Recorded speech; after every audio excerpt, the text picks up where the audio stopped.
Captain Logan. And I'm Vince. And it's time once again for the Comic Book Vault. Vince, today we're going to be taking a look at Just Imagine Stan Lee's Superman. Yeah, just imagine if he actually did that book. Are you imagining?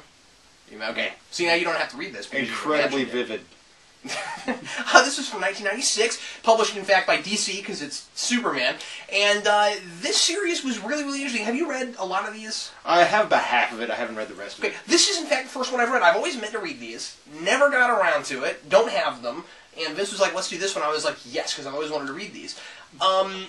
So, I miss this era a lot, because this kind of thing would never happen now. You know what I'm saying? I mean, like, back then, DC and Marvel were such friendly rivals. Do you realize, this is really interesting, there's an ad in here for Amalgam. Isn't that indicative of this period, right? Yeah. Where, I mean, like, they're in like or hate Amalgam, like they would do things like that back then. You know, where they'd come together and collaborate, and like they're much more like you know, regular corporate rivals these days, and they just don't do stuff like this as much anymore. In my head, there's such. It's now all business. I mean, when you're owned by Warner Brothers and when you're owned by Disney, you cannot cross and do things with each other because you're so worried about making money. But yeah. Well, I mean, of course you could, but I mean, when the people that control your product are so worried about making money off of your product, I mean, what are they going to do? Let you get away with stuff? Surely not. Yeah. So anyway, what's neat about this is they just kind of let him do, you know, his normal style. So in my opinion, this is like if Superman were a Marvel character. Yeah, and it kind of felt like that's what Stan Lee was trying to go for. Like that's why they hired me. That's why I'm going to do this. And I thought it was sort of a strange thing to come from DC to think that well, Stan Lee is such a legendary creator. Let's get Stan Lee to recreate some of our heroes. And I picked these up because I thought that was such an interesting idea. Now I think I even said this in a past video, the little audition video that I did, but I said that it's interesting a concept, but the execution's not particularly sophisticated, and I think that's pretty much that's everything Stan Lee does. I think this story would have been richer if there had been a series here, at least a miniseries. And I'm not complaining because I know the whole point of this was a bunch of origin stories. And the idea is you can imagine where it would have gone after that. And that's maybe a credit to this book, because I think I liked this enough. I wanted to see more past the origin. I actually really did. I mean, like, this particular version of Superman is so different from the regular Superman that I felt like there were some original stories to be told here.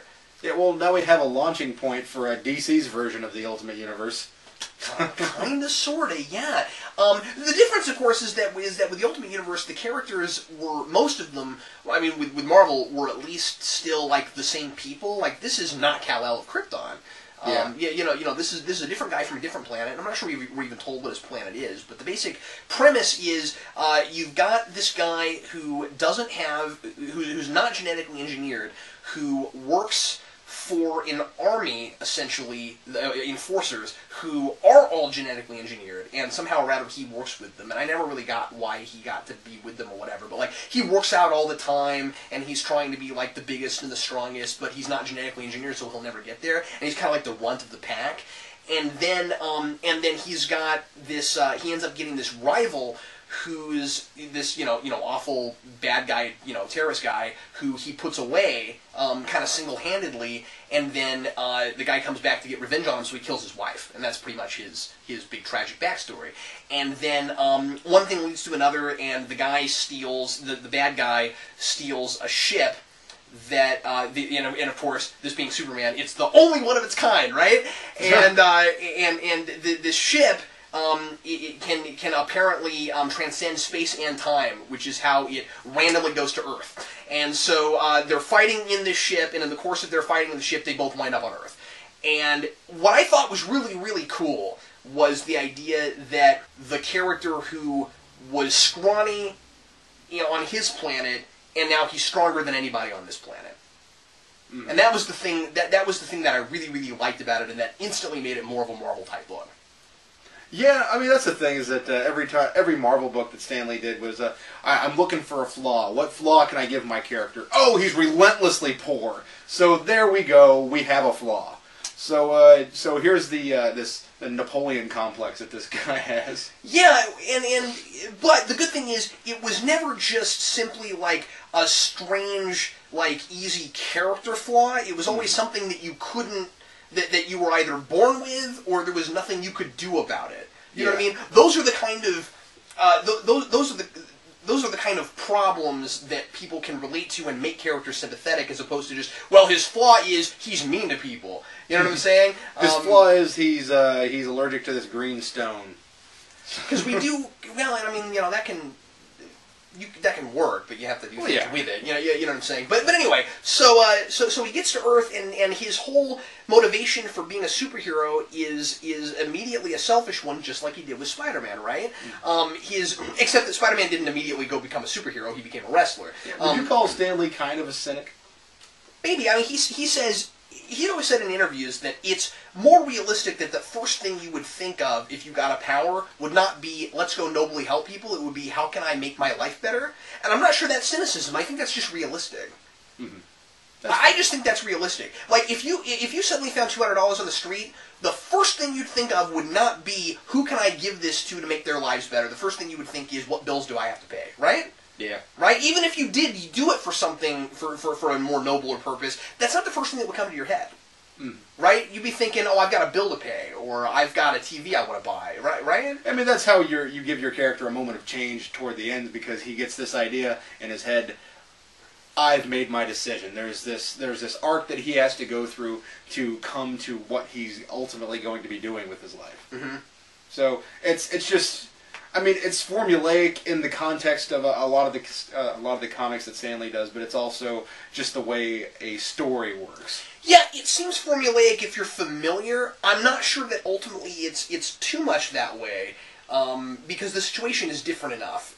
Because here's the thing, it's not just like, you know, it's selfish in the sense that he wants to get back to his world.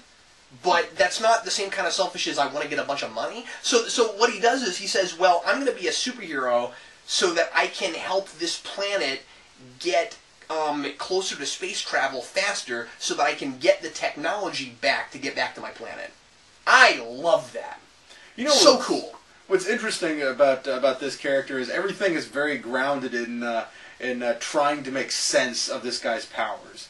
And, that's right. Trying to make sense of what he does on this world. So to say I'm going to help these people get closer to space travel is almost the same way, and then this book is saying of please accept this guy's abilities, because it's not, oh, there's a sun so I have powers. It's well, I came from a planet that has a greater gravity, and our people generally have a greater density, so I'm harder to hurt, and I'm infinitely stronger than the rest of these people. And he doesn't have X-ray vision here. He does have microscopic vision, and the explanation there is that the atmosphere is thinner. Yeah. And I mean, like Stan Lee, obviously not hard science fiction by any means, but he always tried to come up with some kind of sort of pseudo-scientific reason for things so that you could at least, in the context of this, kind of accept it. And I'm not saying that one is necessarily better than the other. There's certainly something to be said for you know, the let's knock the origin out real quick and let's just accept it and move on. You know what I'm saying? I was always okay with, well, the yellow sun gives him his powers and we don't entirely understand why, but maybe it's not important. Yeah, so I get both ways, but I do like the idea of making the Superman a lot more of a science fiction concept, because it would be. I mean, he's not magic. In fact, magic is bad for Superman, so, you know. You know, something that's very admirable about this in regards to the rest of Stan Lee's career, it has nothing to do with radiation. That's really...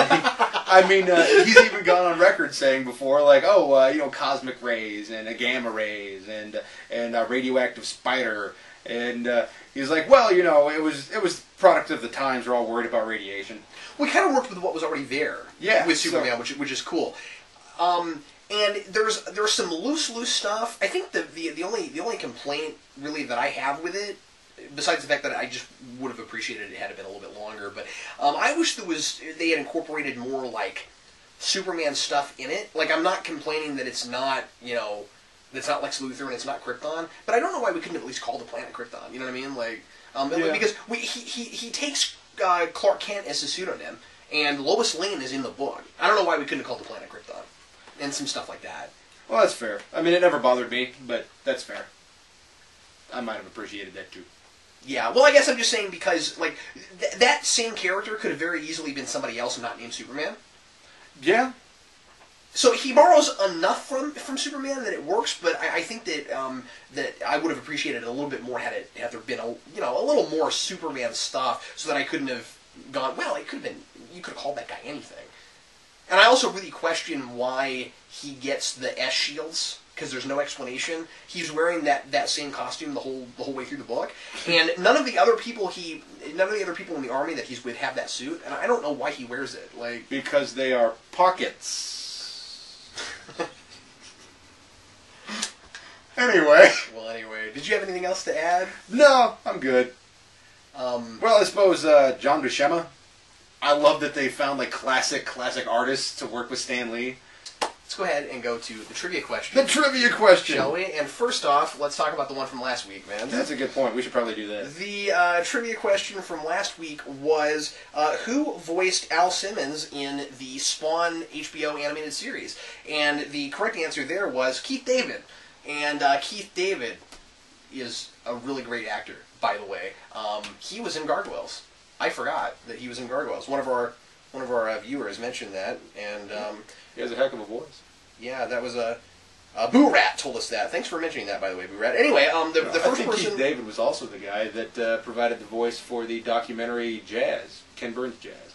And also, there was a comic book documentary back in 03 or 04 that he did the narration on. Keep working, Keith David. Absolutely. And he was in the Cape, and he was awesome in the Cape. He was actually physically in the Cape. I've seen a Cape. Anyway, that answer was first given to us by Under the Hood Fan 11, so well done to you. And if you think you know the answer to this upcoming question, be sure to leave that in the comments below, and the first person who gets it right will mention in next week's video. Hey, Vince, what's this week's question? This week's question is, Stan Lee hosted 2 seasons of the reality series Who Wants to Be a Superhero? Who were the 2 winners? Wait. Right? Yes. Who were the 2 winners of both seasons? Yeah, the winner of each season. Yeah. If you think you know, leave the answer in the comments below, and here's your hint. And right there, I'm sure that will be very, very helpful. Vince, as you... There it is. Now! Not earlier. Before we ask the question. Vince, as you know, the Comic Book Vault is a retired Army surplus pre-atomic war submarine of comic books. That's right. And it's you have to keep it waterproof somehow. That's right. And it's a place where you can both buy comics and donate comics. If you'd like to see what we currently have for sale on eBay, go ahead and go to wearegeeksnotnerds.com and click on The Comic Vault. Indeed. And see what we've got there. And also, if you'd like to send us anything, you can always send us physical books to Geekvolution, P.O. Box 14183, Lenexa, Kansas 66285. And thanks as always for watching The Comic Vault. I'm Captain Logan. I'm Vince. We'll see you next time.